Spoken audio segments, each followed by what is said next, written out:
बिहार में अगले साल होने वाले चुनाव की तैयारी अभी से ही बिहार की राजनीति में दिख रही है। दरअसल केंद्रीय मंत्री चिराग पासवान के चाचा पशुपति पारस को पटना में अपनी पार्टी का दफ्तर खाली करना पड़ा। पारस की पार्टी से ना अब कोई सांसद है और ना ही विधायक, जिसके बाद बिहार सरकार ने पशुपति पारस से दफ्तर के लिए इस्तेमाल होने वाले बंगले को खाली करने का आदेश दिया। अब चिराग पासवान इसमें लोक जनशक्ति पार्टी रामविलास का दफ्तर बनाएंगे, तो वहीं जनसुराज पार्टी को सुप्रीम कोर्ट से बड़ा झटका लगा है। तो क्या कुछ चल रहा है बिहार की राजनीति में, बताएंगे आपको अपने स्पेशल स्टोरी में। नमस्कार, आप देख रहे हैं कैपिटल टीवी बिहार। मैं हूं आपके साथ पल्लवी सिंह।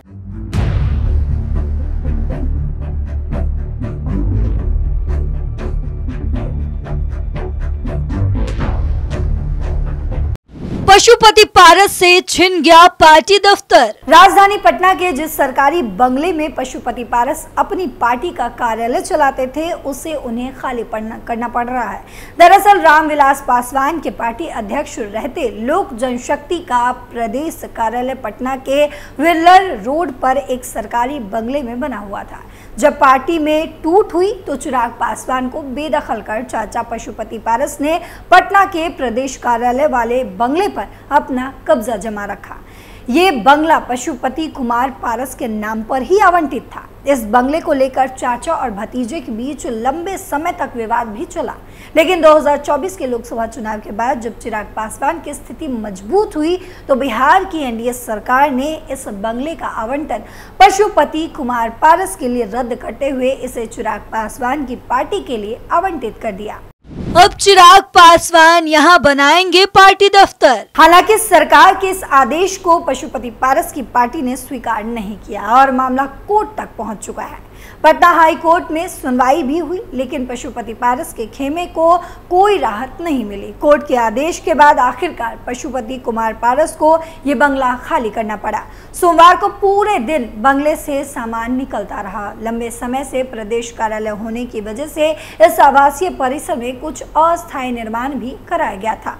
हैरानी की बात यह है कि इस बंगले को खाली करने के बाद अस्थायी निर्माण की छत भी गायब दिख रही है। पशुपति पारस गुट ने जताई नाराजगी। वही माना जा रहा है कि बंगला अपने हाथ से जाता देख पशुपति पारस का खेमा अपनी नाराजगी दिखाते हुए बंगले को बुरे हाल में छोड़ना चाहता है। कोर्ट ने जितने दिनों तक की राहत राष्ट्रीय लोक जनशक्ति पार्टी को दी थी, वे मियाद भी खत्म हो रही है, जिसके बाद उन्हें मजबूर होकर बंगला खाली करना पड़ा। दफ्तर छिन जाने के बाद अब पशुपति पारस की पार्टी ने नेता खुले तौर पर एनडीए के अंदर अपने साथ हो रहे नाइंसाफी की बात कहने लगे हैं। पारस गुट ने सरकार से 13 नवंबर तक नया आवास आवंटित किए जाने की मांग कर भी रख दी है। अब इस बंगले में चिराग पासवान अपनी लोक जनशक्ति पार्टी का कार्यालय बनाएंगे। प्रशांत किशोर को सुप्रीम कोर्ट से झटका। प्रशांत किशोर की पार्टी जनसुराज पार्टी की याचिका को वहीं सुप्रीम कोर्ट ने खारिज कर दिया है। जनसुराज ने अपनी याचिका पर बिहार में 13 नवंबर को होने वाले विधानसभा उपचुनाव की तारीख को बदलने की मांग की थी। जस्टिस सूर्यकांत और उज्जवल भुइयां की पीठ ने पीके की पार्टी की याचिका पर सुनवाई करते हुए कहा कि हमें चुनाव प्रक्रिया में हस्तक्षेप करना पसंद नहीं है। सभी व्यवस्थाएं की गई हैं, बहुत सारे रणनीतिक निर्णय लिए गए हैं, बेहतर होगा कि आप इसे वापस ले लें। साथ ही जस्टिस सूर्यकांत ने कहा कि 13 नवंबर को होने वाले उपचुनाव की प्रक्रिया में हस्तक्षेप करने के लिए बहुत देर हो चुकी है और जनसुराज की याचिका को खारिज कर दिया। अदालत में जनसुराज की ओर से पेश हुए वरिष्ठ अधिवक्ता अभिषेक मनु सिंघवी ने तर्क दिया कि एक ही अधिसूचना से 3/4 चुनाव स्थगित हो गए, तो बिहार चुनाव स्थगित होना चाहिए।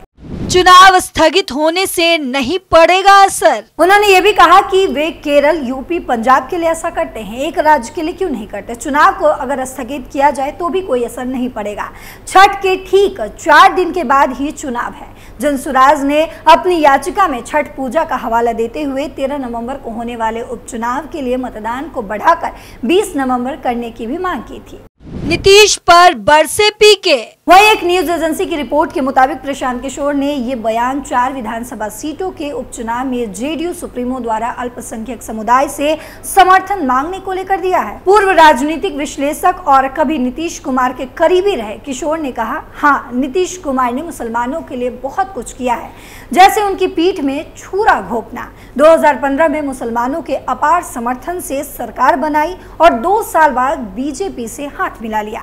जनता दल यूनाइटेड के पूर्व राष्ट्रीय उपाध्यक्ष और सीएए मुद्दे पर नीतीश कुमार से सार्वजनिक विवाद के बाद पार्टी से निकाले गए किशोर ने आरोप लगाया कि बिहार के मुख्यमंत्री ने एक ऐसे कानून का समर्थन किया जिसने मुसलमानों को उनकी नागरिकता से वंचित करने की धमकी दी थी।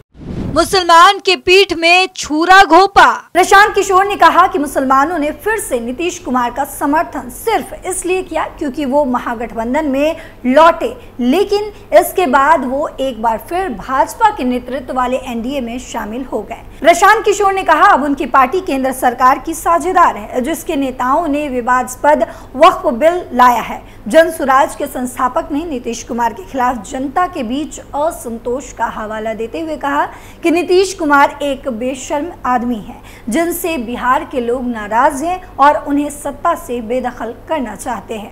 योगी आदित्यनाथ पर प्रशांत किशोर का तंज। वहीं उत्तर प्रदेश के मुख्यमंत्री योगी आदित्यनाथ के बटेंगे तो कटेंगे वाले बयान पर भी प्रतिक्रिया देते हुए प्रशांत किशोर ने कहा कि ये भाजपा की पुरानी रणनीति है, हिंदुओं को असुरक्षित महसूस कराया जाए और इसका चुनावी लाभ उठाया जाए।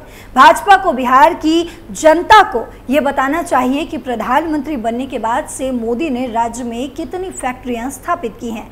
गया के इमामगंज और बेलागंज के लिए होने वाले उपचुनाव को लेकर चुनाव प्रचार के लिए 36 घंटे शेष रह गए। इस 36 घंटे में सभी प्रत्याशियों की जीत के लिए उनके संगठनों के नेताओं की ओर से पूरा दमखम लगाया जा रहा है। दोनों सीटों पर 23 नवंबर को वोट की गिनती होगी। वहीं गया के इमामगंज के जमुना टांड मैदान में एनडीए के हम प्रत्याशी दीपा मांझी के समर्थन में रविवार को सीएम नीतीश कुमार और डिप्टी सीएम सम्राट चौधरी पहुंचे, जहां चुनावी जनसभा को संबोधित भी किया। और नीतीश कुमार ने जनसभा को संबोधित करते हुए कहा कि हम तो दीपा मांझी को भारी मतों से जीतने का अनुरोध करने आए हैं। तभी जीविका दीदी अपनी मानदेय बढ़ाने की मांग को लेकर बोलने लगी। इस पर उन्होंने कहा कि अभी चुपचाप सुनो, आपकी बात तो सुनेंगे, ज्यादा मत बोलिए। सीएम ने गिनाई उपलब्धियां। नीतीश कुमार ने कहा कि 2005 में हम लोग आए, बताइए पहले कौन लोग राज करते थे? वे लोग अनाप शनाप बोलते हैं। पहले के लोगों ने क्या किया था? शाम को कोई निकलता नहीं था, मुसलमान का वोट तोड़ने का काम किया जाता था। हिंदू मुस्लिम का वोट तोड़ने का काम करते थे ये लोग। जब काम करना शुरू किया तो हर प्रकार का कार्य किया। हिंदू मुस्लिम का झगड़ा होता था, जब से शासन में आए तो ये बंद हो गया। अब कोई झगड़ा नहीं होता। भारी संख्या में मुसलमान लोगों ने वोट दिया था। कब्रिस्तान की घेराबंदी कराया, मूर्ति चोरी की घटनाएं अब नहीं होती है, ये उदाहरण है। सीएम ने आगे कहा कि शिक्षा स्वास्थ्य के क्षेत्र में कितना काम किया गया याद कीजिए, ये भूलिएगा नहीं। बड़े पैमाने पर नियोजित शिक्षकों की बहाली की गई। पोशाक योजना, 9वीं में पढ़ने वाले छात्र छात्राओं के लिए साइकिल योजना दी गई, ये सब भूलिएगा नहीं। पहले पीएचसी में एक महीने में 39 मरीज जाते थे, अब 11,000 हर महीने इलाज कराने जाते हैं। गलती से उन लोगों को हम लोग ले लिए थे। ये तमाम चीजें नीतीश कुमार के द्वारा कही गई। बाद में फिर हम हट गए, 2 बार हट गए, अब कभी नहीं जाएंगे। यानी कि नीतीश कुमार ये समझाने की कोशिश करे कि वो बीजेपी से जुड़े और फिर बाद में हट गए और वो फिर से जुड़े, अब इधर उधर नहीं जाएंगे। वो लगातार इन बातों को कह रहे हैं। और उसके बाद उन्होंने कहा कि जीविका दीदियों को मुख्यमंत्री ने कहा कि स्वयं सहायता समूह पहले कितना कम था। 2006 कर्ज लेकर जीविका के स्वयं सहायता का वृद्धि करवाया। केंद्र वाला पहले जीविका को जीविका दीदी पर नाराज था। उन लोगों ने देखकर आज जीविका किया है। 1,31,00,000 जीविका दीदियों की संख्या है।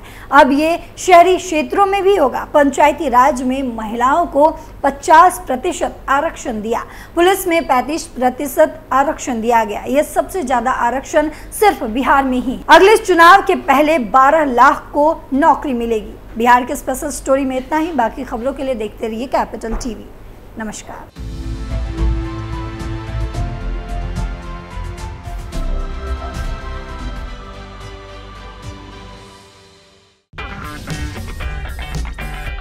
अगर आपको हमारा वीडियो पसंद आया हो तो इसे लाइक करें, हमारे चैनल को सब्सक्राइब करें और हाँ, बेल आइकन दबाना ना भूलें ताकि आप तक हमारे वीडियो की नोटिफिकेशन पहुंचती रहे। आप अपना सुझाव हमें कमेंट बॉक्स में दे सकते हैं। हमारे साथ जुड़ने के लिए शुक्रिया।